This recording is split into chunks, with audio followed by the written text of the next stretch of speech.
but I'm really concerned about the international trade agreements impacting our country.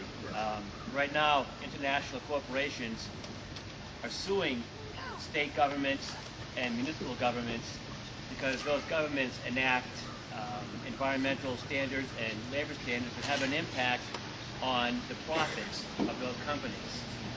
And they're allowed to do that with the trade agreements that we have in place. How can we change that in light of the fact that we have signed the agreements? Well, it's great to see you again, first of all. First of all, can I start with basics about trade agreements? Because what I think the mistake America has made in our trade agreements is in the past, our trade policies, NAFTA, CAFTA, etc., have been, the only question that's been asked is this good for the profits of big multinational corporations? And they have been good for the profits of big multinational corporations. They just haven't been good for working middle-class Americans. And we've paid a huge price in the struggles of the middle class, loss of millions of jobs. All that needs to change.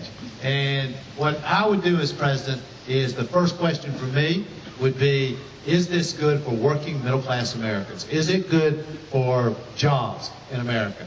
And any proposed trade agreement has to have environmental standards, labor standards. We need a president who will enforce those standards.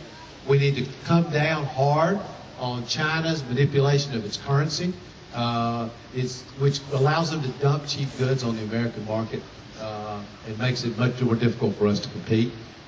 We need to close these loopholes and give tax breaks to American companies that are taking jobs overseas. That's insane.